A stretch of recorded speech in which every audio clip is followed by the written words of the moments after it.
तो सभी दोस्तों को नमस्कार। ये जो क्वेश्चन आप लोग देख रहे हैं दोस्तों, ये मैथमेटिक्स के सबसे हार्ड क्वेश्चनों में से एक है और हमें लगता है ये क्वेश्चन आप लोगों के सामने बहुत कम ही आया होगा। लेकिन जितने भी एग्ज़ाम हो रहे हैं इस समय, जितने भी यूपी टेट, नवोदय और अन्य यूपीएससी के जितने भी एग्ज़ाम हो रहे हैं, सभी में इस प्रकार के क्वेश्चनों को दिया जा रहा है। ये नए टाइप का क्वेश्चन है। तो अगर मित्रों ये क्वेश्चन आपको आ रहा हो तो कृपया हमको लिख कर भेजिएगा, टाइप करके किया कि हमको ये क्वेश्चन आ रहा है और इसका सही आंसर क्या होगा।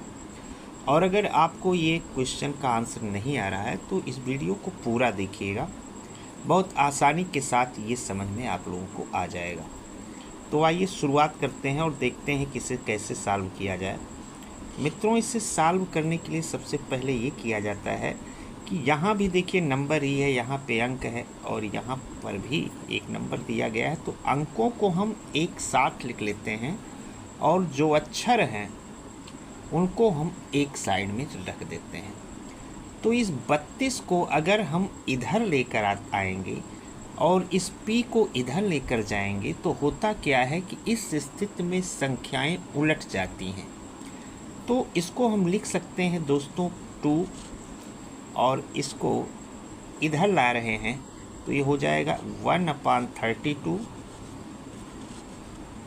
इक्वल P, और इस P को इधर लेकर जाएंगे तो ये हो जाएगा 1/P।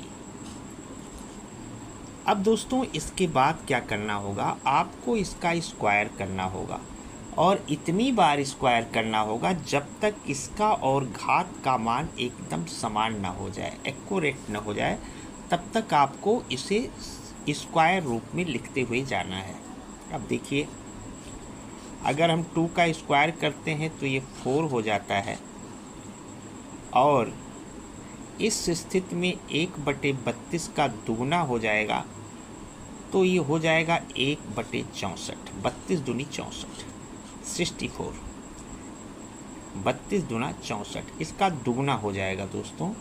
और इधर P 1/P।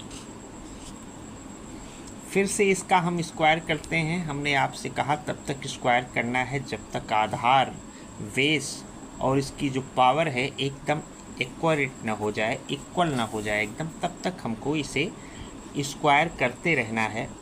तो 4 का स्क्वायर करेंगे दोस्तों तो ये हो जाएगा 16 और ये 64 दूनी हो जाएगा 128, 128। 64 टूजा किया हमने, दुगना किया तो ये इस रूप में आ जाएगा इक्वल P 1/P। अब भी देखिए दोनों के मान समान नहीं हो पा रहे हैं।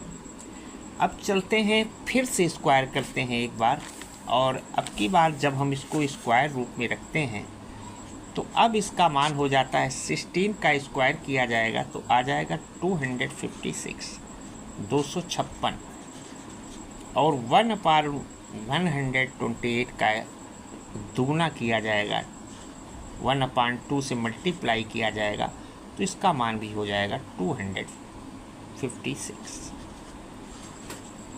128 का दुगना हुआ है मित्रों, और आ गया हमारा P 1/P।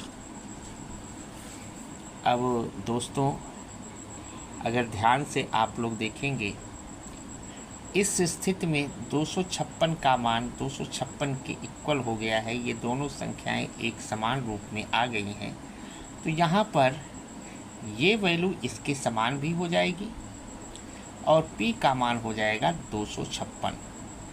तो यहाँ P इक्वल हम लिख सकते हैं 256। इस प्रकार से ऐसे कुछ क्वेश्चनों को आसानी से सॉल्व किया जा सकता है।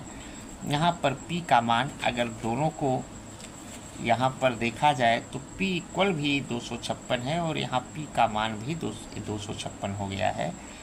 तो P की वैल्यू जो होगी दोस्तों वो 256 हो जाएगी।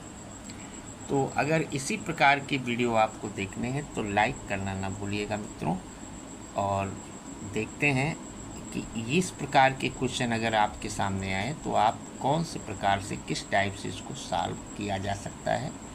Thank you.